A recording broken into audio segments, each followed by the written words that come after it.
Bem, boa noite a todos. Não sei se a Célia está aí nos ouvindo. Estou. Boa noite. Boa noite. Nós vamos dar início à nossa webinar sobre infecções urinárias na mulher grávida e não grávida. É um grande prazer termos aqui a professora Célia, que é vice-presidente da SGORG, coordenadora do ambulatório de adolescentes e chefe do ambulatório de LARCS da Maternidade Escola, mestre em ginecologia pela Santa Casa de São Paulo, doutoranda em ciências médicas na UERJ, membro do Comitê Nacional de Climatério e Contracepção da SBRH, membro da Comissão Especializada de Climatério da FEBRASO e membro da Câmara Técnica de Nutrologia do CREMERGE e conselheira do CREMERGE.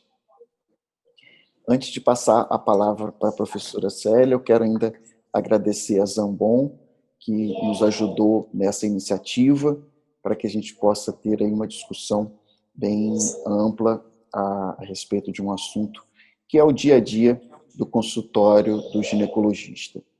Além disso, quero compartilhar com vocês uma boa notícia. Nós conseguimos, até o momento, faltam praticamente 2 meses para o Congresso, e nós conseguimos, até o momento, equacionar toda a nossa parte de contabilidade, graças aos nossos patrocinadores, e, portanto, nós decidimos converter esse benefício para os sócios, e assim todos os associados da SGORG, até o dia 18 de outubro, dia do médico, terão direito à inscrição gratuita no nosso congresso.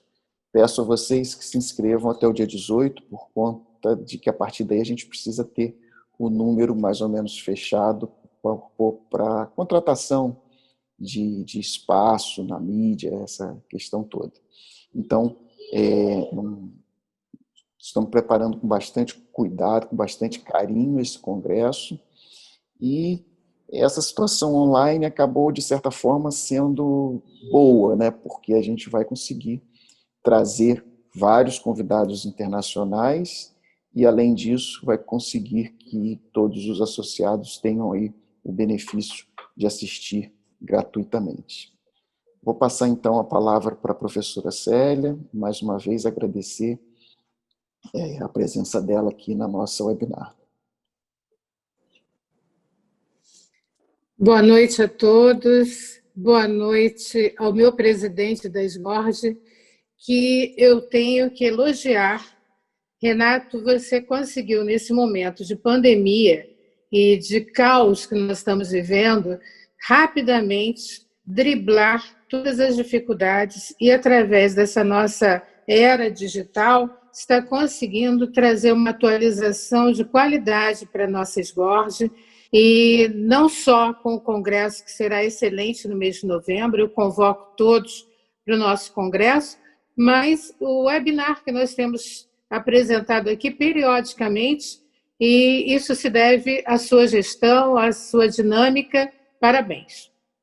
Bem, como bem colocou o Renato, nossa fala hoje vai ser basicamente em cima de um consenso que ocorreu recentemente, e nós temos informações básicas do dia a dia da prática do ginecologista e do obstetra, e é importante que não seja aquela visão do especialista, do uroginecologista. Nós temos essa prática, o consenso aconteceu agora, durante a pandemia houve a publicação, então acredito que seja útil nós passarmos por alguns dados que foram colocados nesse nosso consenso. Eu vou agora compartilhar a tela, vamos ver se dá certo. Antes de qualquer coisa, quero agradecer a Zambon a oportunidade e o apoio dado à nossa SGORG no dia de hoje. Deixa eu ver aqui. Tela.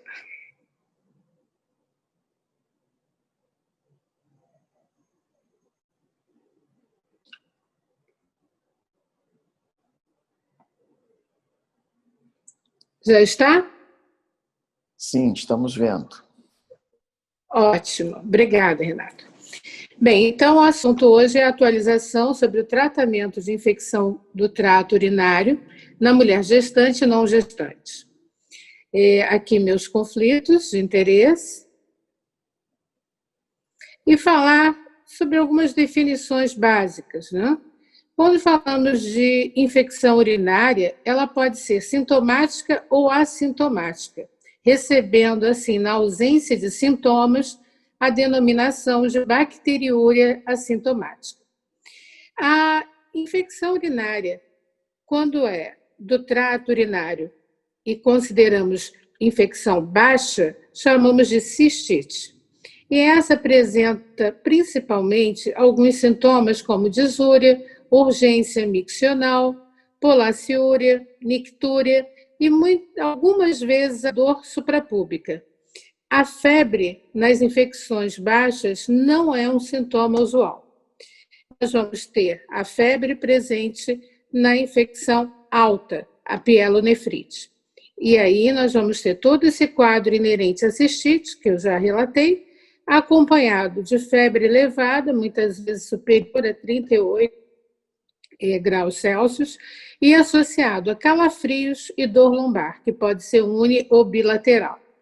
Esse dado é muito importante para que haja diferenciação.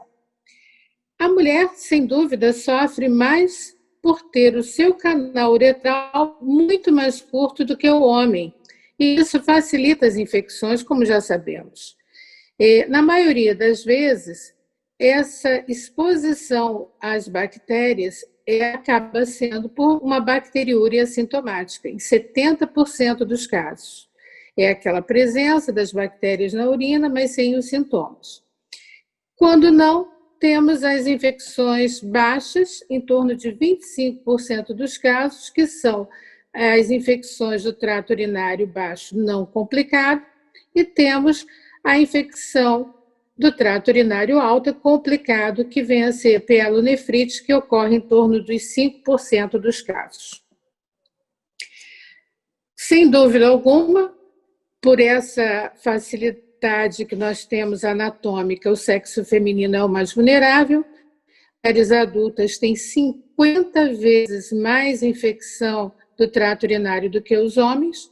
30% das mulheres apresentam a infecção sintomática ao longo da vida. A primeira rota de contaminação, sem dúvida, é a via ascendente, pela facilidade do trajeto e a curta extensão da uretra. Menor extensão anatômica da uretra, sem dúvida, é o grande fator.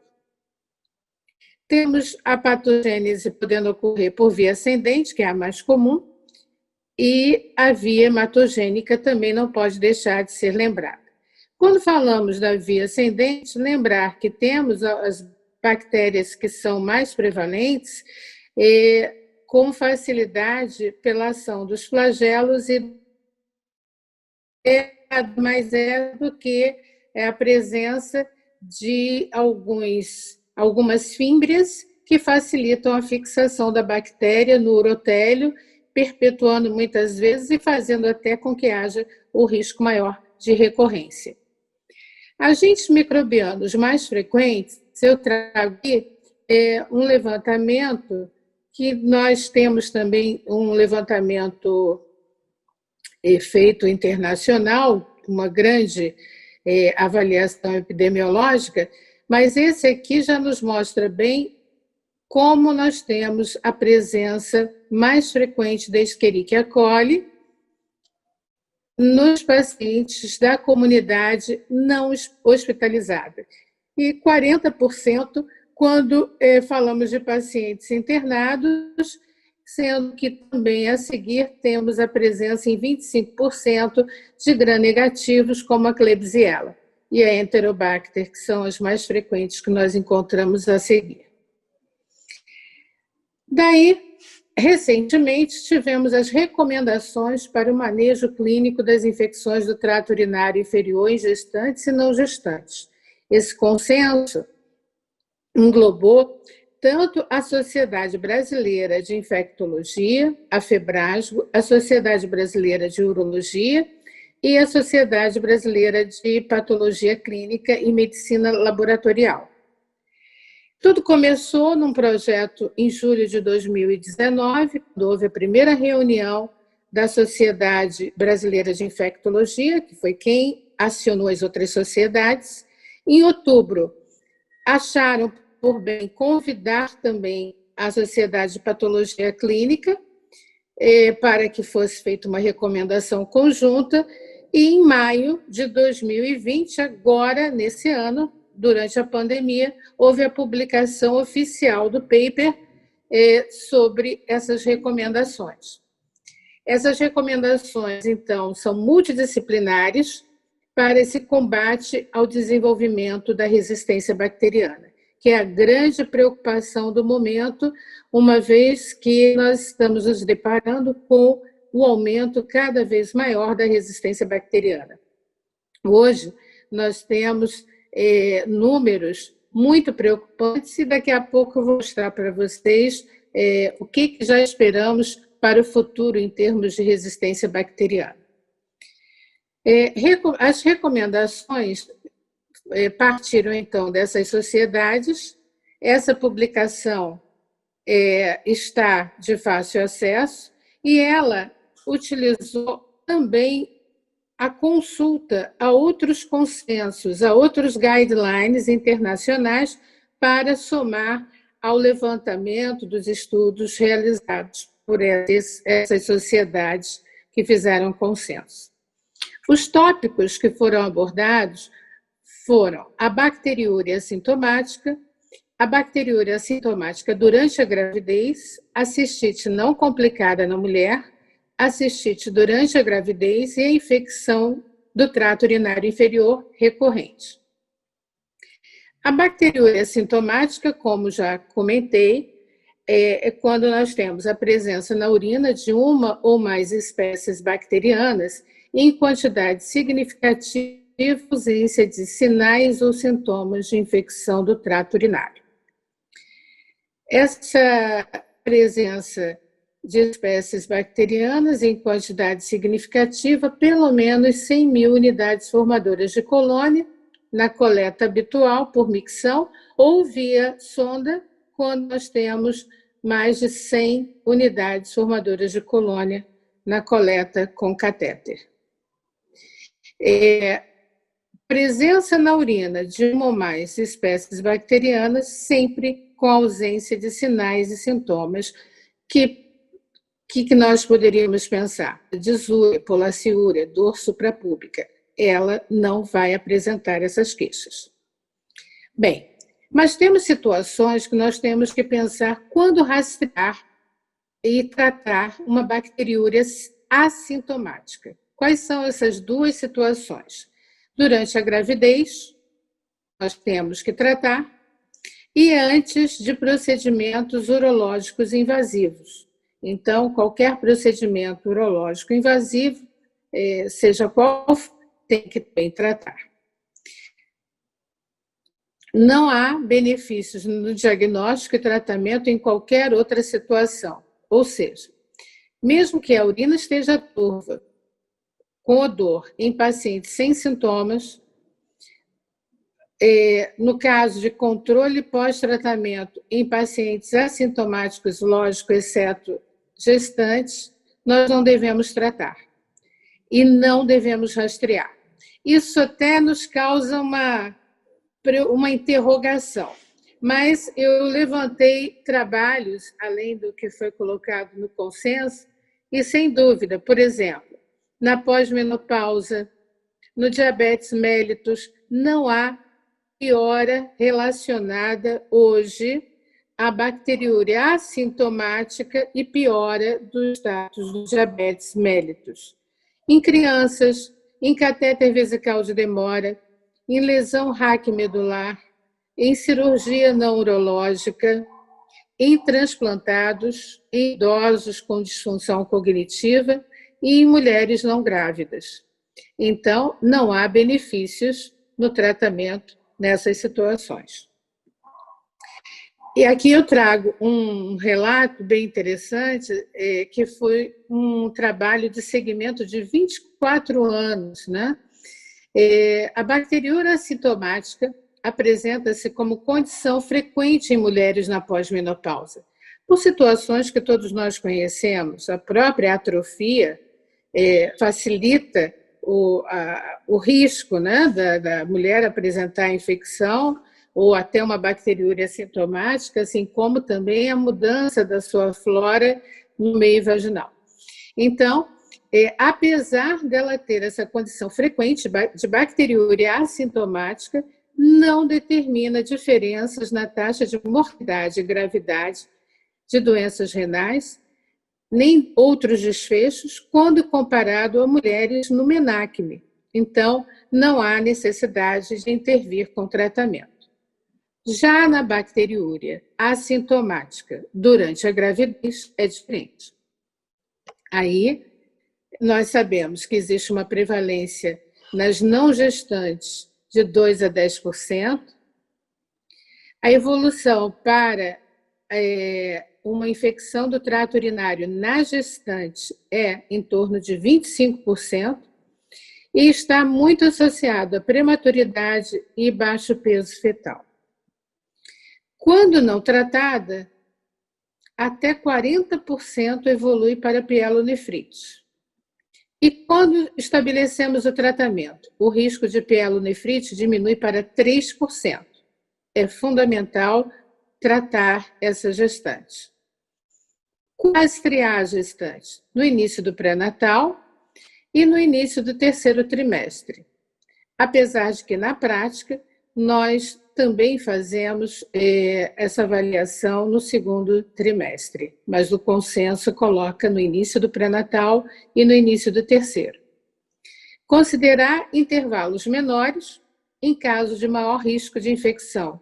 Então, aquelas nossas clientes que já têm o diagnóstico de infecção do trato urinário de repetição durante a gestação, temos que fazer um controle a miúde, assim como as diabéticas e outras situações que se apresentem ao longo do pré-natal. Urocultura positiva maior que 100.000, não há dúvida do tratamento. Enterobactérias, nós temos a Escherichia coli, a Klebsiella, Enterobacter, Proteus. Dos gram-positivos, o Staphylococcus, o Streptococcus agalactiae, né, que é o beta-hemolítico do grupo beta. Então, nós temos que considerar principalmente a que mais ocorre, que é a Escherichia coli. Aqui está o tratamento que o consenso estabelece frente à gestante com bacteriúria assintomática.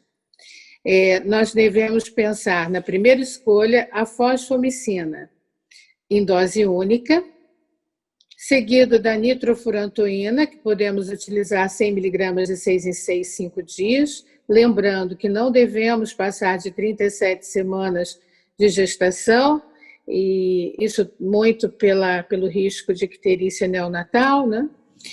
A cefalexina, 500 mg de 6 em 6, ou a cefuroxima, 250 de 12 em 12, em 7 dias, e a amoxicilina, que pode ser 500 mg de 8 em 8, 7 dias, ou a dose de 875 de 12 em 12, que é também o tratamento padrão estabelecido para a infecção pelo Streptococcus beta-hemolítico e também pelo Enterococcus escherichia.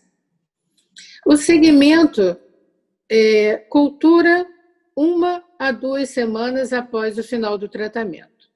A urocultura positiva é igual a um tratamento conforme o antibiograma ou após uma nova cultura negativa, iniciar a antibiótico profilaxia, que pode ser o uso contínuo ou pós-coito. Como é que seria esse tratamento?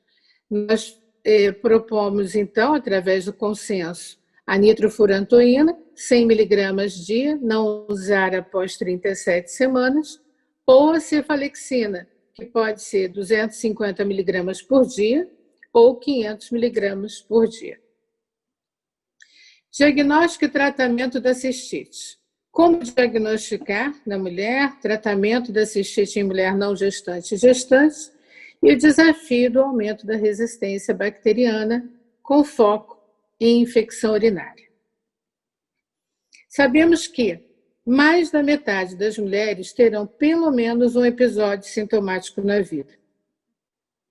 Após o primeiro episódio de infecção do trato urinário, 24% das mulheres jovens vão ter um novo episódio nos próximos 6 meses.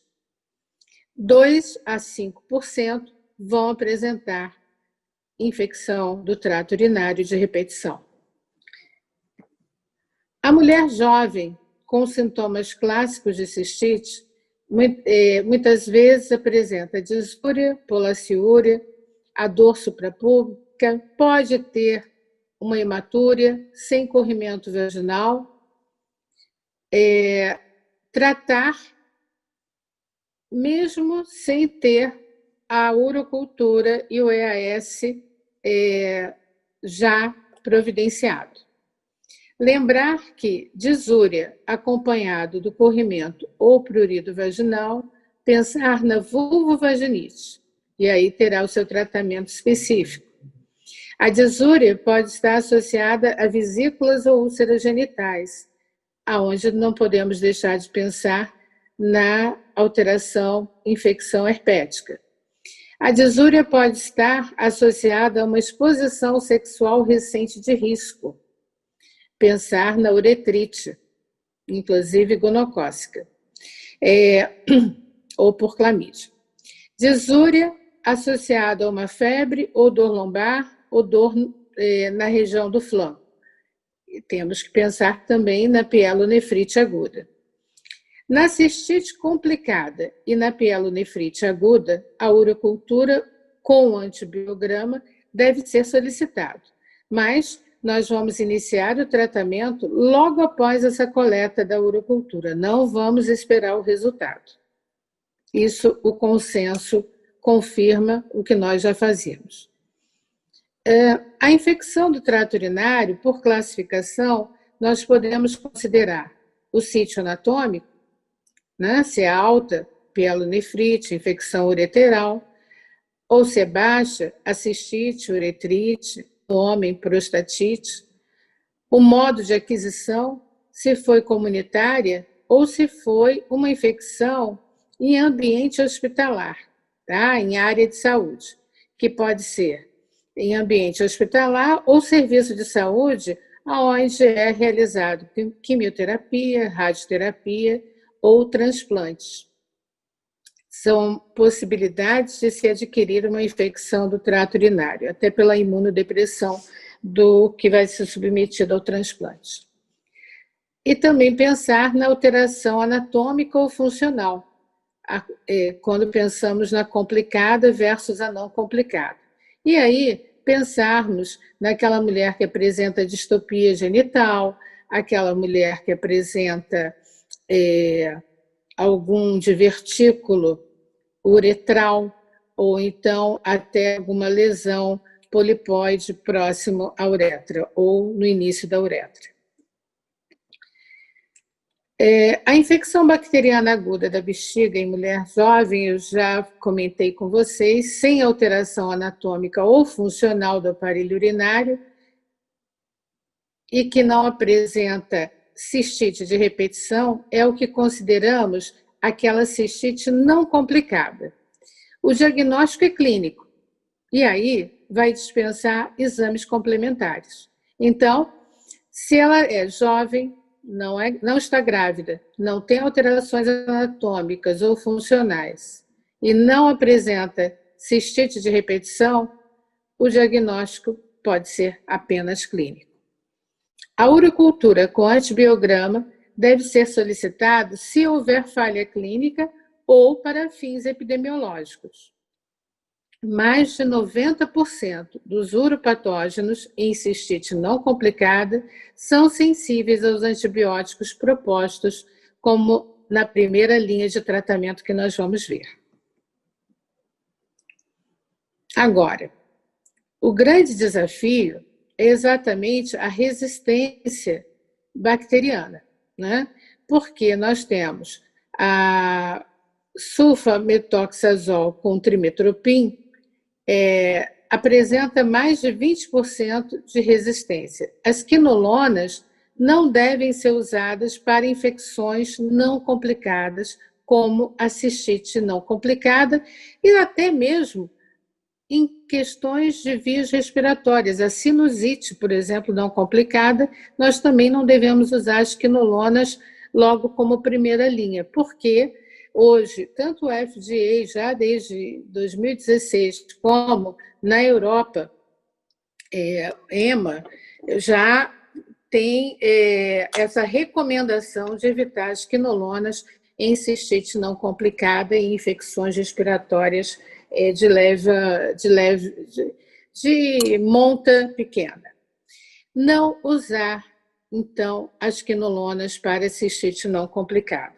Deixar para situações mais graves de infecção alta.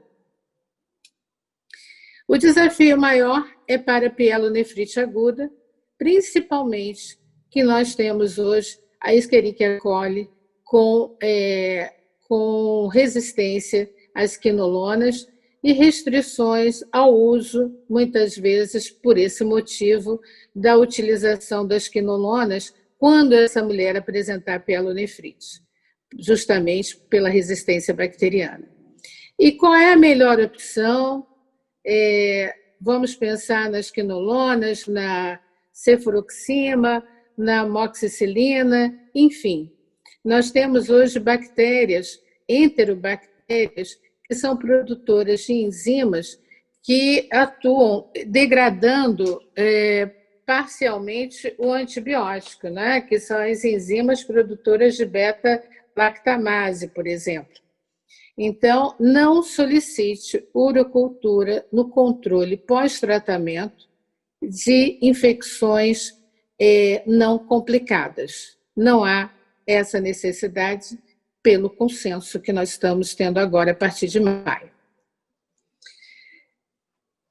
Dentre os agentes que nós temos de cistite não complicada, aqui foi um trabalho de observação de 2007 a 2012, e esse trabalho mostrou que, disparado, a Escherichia coli predomina tanto na cistite não complicada em pacientes da comunidade em geral, como aqueles atendidos em salas de emergência a nível hospitalar, mostrando que é a mais frequente, porém, devido ao uso errôneo ou abusivo de antibióticos, estamos cada vez mais vendo Escherichia coli com resistência a quinolonas, por exemplo.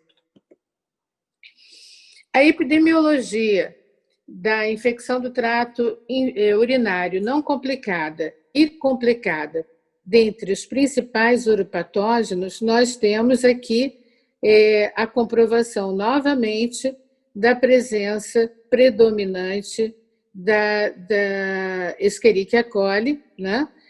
Quando comparado aos outros patógenos. E aí, qual é o tratamento? A cistite não complicada na mulher não grávida, a primeira linha é a fosfomicina, em dose única. A nitrofurantoína, 100 mg de 6 em 6, 5 dias. As alternativas de segunda linha vêm a cefuroxima e também a amoxicilina, como as duas outras opções, aí o tratamento estendendo por 7 dias. Já na mulher grávida, que apresenta a cistite não complicada, nós utilizamos como primeira linha também a fosfomicina, em dose única, e a nitrofurantoína, 100 mg de 6 em 6, 5 dias também. E o mesmo esquema, em segunda linha, nós temos a cefuroxima, 250 de 12 em 12, 7 dias, a amoxicilina, clavulanato, usando 500/125 miligramas, de 8 em 8, ou a dose de 875/125, de 12 em 12, por 7 dias. Bacilos gram-negativos multiresistentes, nós temos nos deparado cada vez mais, principalmente as bactérias hospitalares, né? Onde nós temos os cocos gram-positivos e temos os bacilos gram-negativos. Dentre eles, as enterobactérias, que mais comuns, a Escherichia coli e a Klebsiella.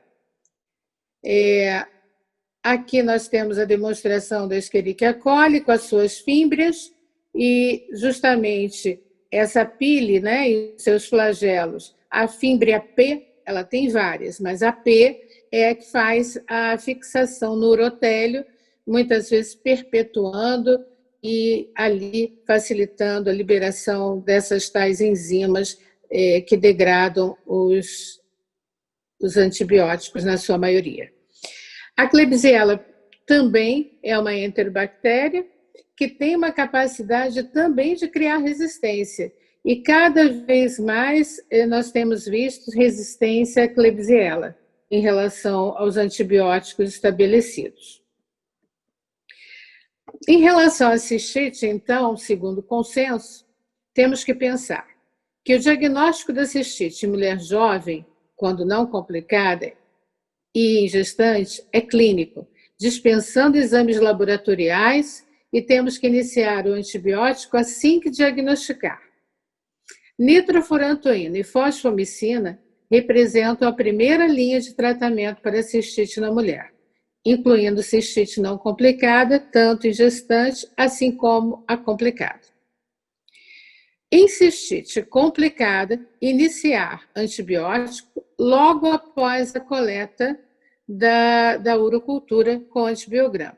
Considerar resultados de uroculturas prévias recentes, quais antibióticos usou recentemente e a resistência bacteriana local. No consenso não diz, mas depois nós podemos até conversar no término da apresentação, mas eu gostaria de chamar a atenção que quando nós formos solicitar essa urocultura, muitas vezes nós não temos, dentre os antibióticos analisados quanto à sensibilidade, a presença da fosfomicina como opção. Então, na solicitação da urocultura, deve-se colocar favor avaliar sensibilidade antibiograma, fazendo teste de sensibilidade à fosfomicina. Bom, infecção urinária recorrente. A infecção urinária recorrente é uma infecção que ou ela ocorre 3 vezes no ano, ou ela refere que apresentou 2 infecções em 6 meses, naquele semestre. Isso já caracteriza a recorrência. Sabemos que 10% das mulheres em um ano vão apresentar infecção do trato urinário, 50% ao longo da vida, 25% novo episódio em até 6 meses, e 2 a 5%, como eu já disse, poderão ter a recorrência da infecção. Existem fatores aí que podem estar relacionados a essa recorrência. E aí vamos comentar que pode ser a mulher, jovem ou na pré-menopausa, levando em consideração a relação sexual, o uso do espermicida. Tem mulheres que fazem uma reação alérgica ao espermicida e facilita a possibilidade de cistite, mudança de parceiro. Em meninas, a antecedência da materna de infecção urinária pode ter uma relação, ou antecedência de infecção do trato urinário na infância, episódios de infecção urinária, e aí temos que investigar outras causas. No caso das mulheres na pós-menopausa ou idosos, pensar na possibilidade de incontinência urinária, da vaginite atrófica, correção, temos que corrigir essa deficiência estrogênica, quando pode-se fazer essa correção, Hoje nós temos até a possibilidade do laser, né? Mas não foi citado no consenso laser. Considerar que os fatores de risco também temos a cistocele, o elevado volume residual pós-miccional e o cateterismo urinário, em algumas situações de pessoas idosas que estejam internadas, facilita até pela questão da higiene. A etiologia, na recorrência, a proporção de infecção do trato urinário causado por não Escherichia coli é maior quando falamos em recorrência, em comparação às infecções esporádicas. Também há aumento, sim, da frequência dos uropatógenos resistentes. Aí entra aquela Escherichia coli que eu mostrei, que é resistente. A avaliação diagnóstica é a história abrangente, um bom exame físico para considerar as questões anatômicas ou do momento hormonal da mulher e considerar que cistoscopia, ultrassom renal ou de bexiga não são necessários em mulheres com infecção do trato urinário, exceto quando houver suspeita de condições associadas, como uma nefrolitíase, uma obstrução ou até um quadro de neoplasia. Todos os episódios de cistite devem ser confirmados por urocultura, no caso da recorrência, né? Se houver suspeita de contaminação na amostra inicial, coletar nova amostra, se necessário, e em pacientes com dificuldades ou com incontinência urinária, até mesmo pode ser necessário cateterismo uretral para a coleta dessa urina. Culturas periódicas de urina não são recomendadas em pacientes assintomáticos. E antibióticos não devem ser prescritos em casos de bacteriúria. Ou seja, não rastreie, não trie, não trate. Tudo baseado no consenso recém-lançado. Episódios agudos causados por bactérias resistentes aos antibióticos orais devem ser tratados com antibióticos parenterais pelo menor tempo possível. Então, são aqueles casos extremos que nós temos que partir para tratamentos parenterais.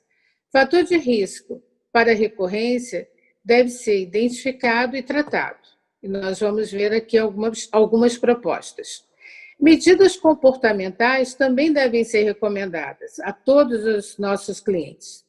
E isso é um fato. No meu dia a dia, muitas vezes nós temos que falar algumas informações básicas de higiene. Isso faz parte do nosso dia a dia enquanto ginecologista. Eu, no meu consultório, já tenho isso impresso e dou para minha cliente. Para prevenção, para evitar nova recorrência, o estrógeno vaginal, o estriol ou promestriene, se não for contraindicado, né, em alguns casos, paciente com neoplasia, follow-up de neoplasia de mama, por exemplo, nós não podemos fazer. Nós podemos oferecer a essas mulheres na pós-menopausa. Acredito que hoje aqui tem alguém que não seja da área da ginecologia, então aqui está colocado que não há necessidade de associar progestágeno para proteção endometrial. Isso nós, ginecologistas, já temos o conhecimento. É que o consenso foi feito de uma maneira ampla, né? Não só para o ginecologista. Aqui está a proposição. Usar o estriol, que é a dose de 1 miligrama, né? A proposta aqui seria usar aplicação ao longo de 2 semanas e depois fazer a manutenção 2 vezes por semana. Promestrieno, fazer a aplicação por 20 dias e depois 2 vezes por semana na manutenção. No consenso é colocado que não há evidências científicas suficientes para recomendar o cranberry ou OM89, nada mais é um produto que nós temos aqui, que é o lisado de Escherichia coli, né? Então, o lisado para profilaxia de recorrência e infecção do trato urinário. E seu uso pode ser discutido individualmente com cada paciente. Demanose, instilação intravesical, metenamina, probióticos, fitoterápicos e biofeedback não são recomendados como profilaxia nesse consenso. Aqui eu faço uma observação que não é do consenso, é minha observação. Todos nós, quando lidamos com qualquer consenso, qualquer guideline, temos que ter a nossa experiência e a nossa visão frente a outros estudos.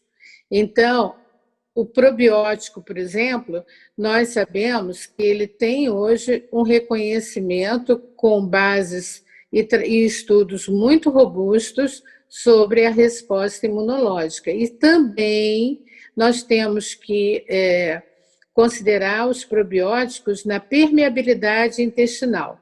Aquela mulher que muitas vezes necessita manutenção do antibiótico por longos períodos pode provocar lesão, levando à alteração da permeabilidade intestinal e mudando a resposta do sistema imune local. Daí, no consenso é colocado, mas nós temos que considerar o uso prolongado de antibiótico, o probiótico se faz necessário. Aqui foi valorizado o quanto vai impactar na resposta da recorrência. Então, procede o que foi colocado aqui, né? Após discussão dos riscos e benefícios, a profilaxia da recorrência com fosfomicina ou nitrofurantoína pode ser oferecido em regime contínuo ou pós-coito. E aí, por um período de 6 a 12 meses. Atenção à nitrofurantoína, em alguns pacientes, a hepatotoxicidade com longo período de uso, principalmente em idoso, e também atenção com a função renal dos idosos. Aqui é o esquema com a fosfomicina sendo oferecida ao longo de 6 a 12 meses, aí no caso são 3 gramas a cada 10 dias para uso contínuo.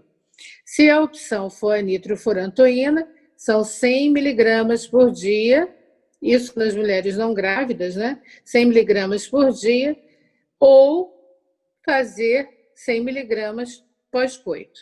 É o que o consenso coloca. Eu trago aqui um dado que eu achei muito interessante, esse trabalho é de 2020, infelizmente não está aparecendo aqui, mas se alguém tiver interesse eu forneço, está aqui o nome da revista, mas ficou apagadinho aqui embaixo. Esse aqui é um estudo da resistência bacteriana em tempos de novas ameaças aos micro-organismos infecto-contagiosos. E vejam que detalhe interessante. O azul claro, eu vou agora botar uma setinha aqui, no Brasil, a fosfomicina é a que dá melhor resposta contra a questão de resistência bacteriana. E vejam, esse mesmo azul clarinho, no Canadá, nos Estados Unidos, na Europa, na Ásia, e Japão aqui também, né? na Ásia como um todo, mostrando que tem uma ótima sensibilidade à fosfomicina, assim como o amarelinho, que nós temos logo a seguir, que é a nitrofurantoína, também com 94,3, mostrando aqui, abaixo da fosfomicina, a melhor suscetibilidade da Escherichia coli em relação aos antibióticos orais. Nós temos, em primeiro lugar, não no Brasil só, é no mundo, a fosfomicina, a seguir a nitrofurantoína, justificando muito do que foi visto aí no nosso consenso brasileiro. Aqui é o que o nosso consenso colocou, baseado em suscetibilidade dos uropatógenos em relação aos antimicrobianos no Brasil. E corrobora com o que eu mostrei para vocês, né? Onde nós temos, em primeiro lugar, a fosfomicina, quando falamos principalmente em relação ao Escherichia coli, mas também em relação às outras espécies aqui, né? Um percentual alto. A nitrofurantoína a seguir, né? E a ciprofloxacina, com um percentual bem mais baixo quando comparado à fosfomicina e à nitrofurantoína, mas fica hoje as quinolonas para situações de pielonefrite mais graves. Cada vez mais vemos a resistência bacteriana ao longo dos anos e os antibióticos falhando. Muitas vezes a gente não tem a resposta ideal que queremos com o nosso tratamento. E isso se deve, muitas vezes, à entrada desse antibiótico de uma maneira errônea, ou muitas vezes como uma bacteriúria sintomática, mas que a paciente, muitas vezes, doutor, mas isso não vai passar nada, né? Ou até mesmo ela consegue com o farmacêutico, o que é pior. Vejam esses dados aqui. O que nos espera aqui quando pensamos a nível mundial, 2050? Nós vamos ter uma chance muito maior de morte por infecções, resistentes aos antimicrobianos. Isso superando as mortes por câncer, por diabetes, por acidentes de automóvel, enfim. Então, vejam como isso é preocupante para todos nós que vivemos hoje aí a expectativa de algumas infecções, alguns riscos maiores que poderão ainda ocorrer, tal qual nós estamos vivenciando o Covid. Então, é fundamental que esse consenso que mostrou exatamente essa possibilidade simples de usarmos antibióticos em primeira linha, e temos ainda duas opções em segunda linha, que são muito adequadas, sem expor a nossa cliente a riscos de resistência futura, e deixar outros antibióticos para situações mais graves em relação ao trato urinário. Era basicamente isso que eu gostaria de falar. Eu agradeço a atenção de todos. Foi basicamente colocar para vocês o que foi passado no consenso para estabelecer o bom senso do ginecologista na sua prática do dia a dia. Muito obrigada. Bem, depois dessa excelente explanação, eu acho que a gente não tem muitas dúvidas, mas assim mesmo vou abrir para as questões. Quem quiser encaminhar, por favor, pelo QIA. Mas já mandaram aqui uma pergunta, Célia. Professora, como posso tratar a cistite de repetição? A cistite de repetição, nós podemos tratar a fosfomicina, é uma primeira linha que nós podemos utilizar, por ser de repetição, está bem caracterizado, né? 3 episódios no ano, 2 em 6 meses. O ideal é que ela faça a fosfomicina a cada 10 dias.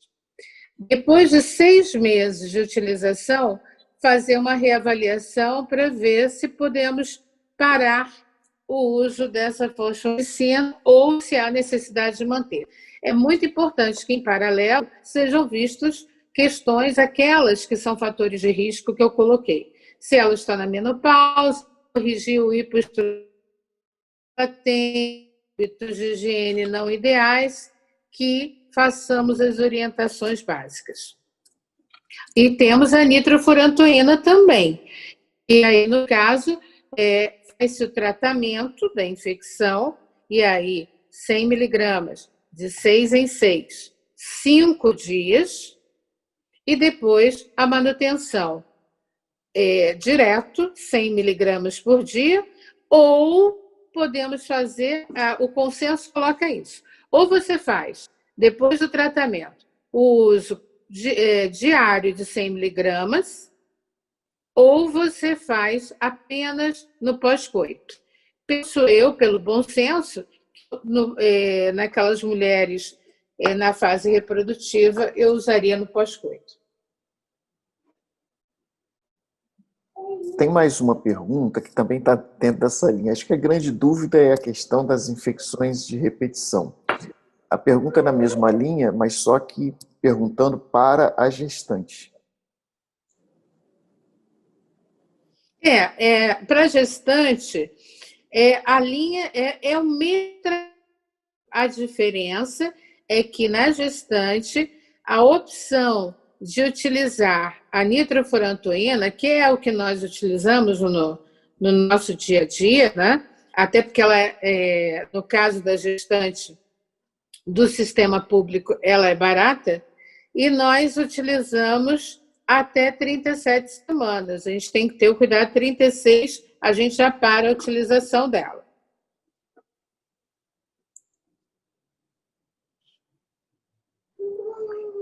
E nas situações mais complicadas, o consenso não foi mais além, né? Nas infecções altas do trato urinário, não se chegou até aí. Não, o consenso foi bem interessante. Eu acho que o alvo, porque quem deflagrou a reunião foi a Sociedade Brasileira de Infectologia. Eles devem estar apavorados com essa mudança que nós estamos tendo de bactérias resistentes, né? E eu vejo no consultório, todos nós vemos no consultório isso no dia a dia. Eu mesmo tenho uma paciente com Klebsiella que meu Deus, ela já faz parte da vida. Mas, enfim, então, foi deflagrado pela Sociedade Brasileira de Infectologia, no sentido de que aquele slide que eu apresentei lá no início, 70% são bacteriúrias assintomáticas, é o que nós vemos. E depois nós temos 25% até 40%, dependendo, de infecção cistite não complicada. E aí você trata com a orientação correta, o antibiótico correto, você trata. As outras, a pielonefrite, já são situações que requerem um cuidado maior. E aí são os antibióticos que estão sendo usados erroneamente por uma cistite simples. É essa a mensagem do consenso. Porque o que eu vejo no consenso? Eles quiseram trabalhar o que é mais prático no dia a dia do médico, seja ele ginecologista, seja ele clínico, geriatra, enfim, para facilitar a informação e evitar a resistência bacteriana. Essa é a minha opinião. Agora, não entraram realmente, eu acredito que saia outro consenso aí, Renato. Tem uma dúvida ainda da Karen, que foi quem perguntou sobre essa questão. Então, ela conclui aqui, né? Então, não se usa fosfomicina para infecção de repetição em gestantes de 10 em 10 dias. É isso mesmo? Pode-se usar, sim, Karen. Pode-se usar. No consenso, eles colocam a possibilidade da nitrofurantoína e a fosfomicina. A questão é que, na rede pública, você acaba optando pela nitrofurantoína, tá? Mas pode sim. Tem uma outra pergunta. Desculpa, Renato. O cuidado quando nós utilizamos o uso diário, tá? Em mulheres, principalmente mulheres mais idosas, da nitrofurantoína em recorrência é atenção à função renal e hepatotoxicidade, porque a gente não pode esquecer que as nossas clientes têm outros medicamentos em curso, e isso pode, muitas vezes, levar a risco. Tem uma outra pergunta, se o número de leucócitos diz se temos uma cistite grave ou não. Olha, esse detalhe, veja bem, quando nós temos uma bacteriúria assintomática, esses leucócitos é na urina ou no sangue? Porque a bacteriúria assintomática, você pode ter um aumento de leucócitos e essa mulher não está apresentando sintomas e nós não temos que intervir. Agora, lógico que se ela tem um aumento de leucócitos no seu hemograma, eu vou ter que fazer uma avaliação bem mais ampla para ver se ela realmente não tem nenhuma sintomatologia que me faça entrar com o tratamento. Eu estou entendendo que é na urina, mas assim, não está falando claramente. Assintomático, inclusive, desculpe, no consenso fala uma coisa que até nós vemos, às vezes, essa queixa. Doutora, eu estou sentindo um odor diferente. Doutora, está muito turvo. E muitas vezes o EAS mostra um aumento de leucócitos. Mas ela tem isso, mas ela não tem nenhum sintoma. O consenso diz para não tratar. O doutor Paulo César, que foi quem perguntou, respondeu aqui que é na urina que ele estava se referindo. Tem mais uma pergunta, que na grávida, com 2 infecções no primeiro trimestre, usando fosfomicina, seria indicado manter até 36 semanas como prevenção? Até pode, sim, mas é aquilo. No sistema público, nós não vamos optar. Mas se na clínica privada preferir assim, sem problemas. A hepatotoxicidade provocada pela nitrofurantoína acontece com pacientes mais novas? Se sim, o risco existe sempre? É relatado na literatura pelo seguinte, inclusive no consenso eles colocam, quando você mantém a nitrofurantoína, porque na recorrência você pode manter por 6 meses ou até 12 meses. Nessas pacientes, eles recomendam, independente da idade, atenção à função hepática e à função renal. Então, eu, Célia, faria uma avaliação semestral nessas pacientes da função hepática e renal. Para a idosa, fazer a macrodantina por quanto tempo? Na profilaxia da recorrência. Aí, eu acho que ela está perguntando 100 miligramas por dia, deve ser isso. Estou entendendo uma pergunta 100 miligramas por dia. Por quanto tempo? Acho que é isso. É 100 miligramas por dia. O consenso fala 6 meses a 12 meses. Aí, você vai ter que avaliar cada caso. Exemplo, você pode fazer 6 meses, avaliar. Se essa mulher não tem uma distopia, se ela não é uma mulher incontinente, se ela não tem outros fatores maiores, tem um hipoestrogenismo, corrija lá o hipoestrogenismo. Estrogenizou topicamente e fazendo a nitrofurantoína 100 miligramas por dia, ou a fosfomicina a cada 10 dias. Fez, com 6 meses, observa. Se houver necessidade, pode estender até 12 meses, mas o consenso coloca exatamente isso, fazer de 6 a 12 meses e observar. Eu acho que essa questão de aproveitar para fazer um estrogênio é sempre o que vai acabar fazendo com que ela não fique fazendo de repetição, né? Acho que Eu concordo. essa receitinha de bolo que você deu é a mais precisa. Bom, tem mais uma pergunta aqui. A mulher não grávida, tratada devido à sintomatologia, deve pedir urinocultura após o tratamento? A mulher não grávida... Não grávida que tratou por causa do sintoma. Ela está entendendo que ela tinha sintoma bem característico. E aí terminou o tratamento. O consenso coloca que a cistite não complicada não há necessidade de urocultura posterior. Que nós acabamos fazendo na prática, né? Mais uma pergunta. A nitrofurantoína também pode levar a fibrose pulmonar, que pode acontecer mesmo em períodos mais curtos. Qual a experiência de vocês com essa condição? Isso, em literatura consta realmente a fibrose pulmonar.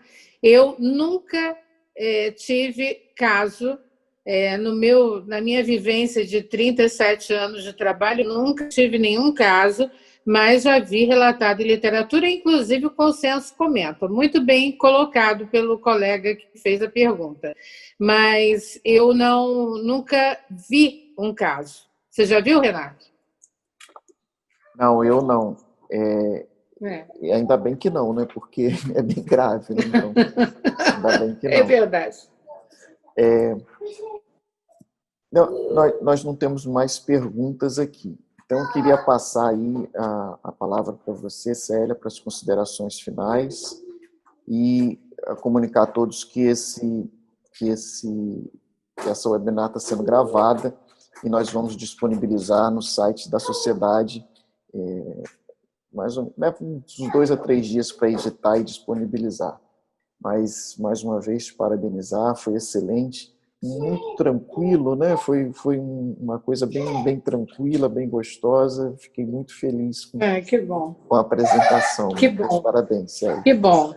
Passando aí para você. Eu que agradeço muito, fico muito feliz com o nosso momento SGORG, esse momento digital está trazendo os nossos colegas para a atualização. É gostoso ter um bate-papo, trocar uma ideia com os colegas através dessa via digital. Eu faço votos de encontrar a maioria dos que estamos assistindo no nosso congresso, dia 23 a 26 de novembro. Usem o nosso site, usem as nossas mídias sociais, vejam o que está sendo publicado. Nós temos aulas excelentes gravadas, e é isso. O meu muito obrigada e agradeço muitíssimo a Zambon pelo apoio à nossa SGORG. E obrigada, Renato. Boa noite. Bem, boa noite a todos. Então, minha filha está gritando aqui. Boa noite a todos. Que delícia. Reitero aqui o agradecimento a você e também a Zambon. Foi excelente. Espero que todos tenham aproveitado bastante. Muito obrigado. Estou encerrando então a sessão.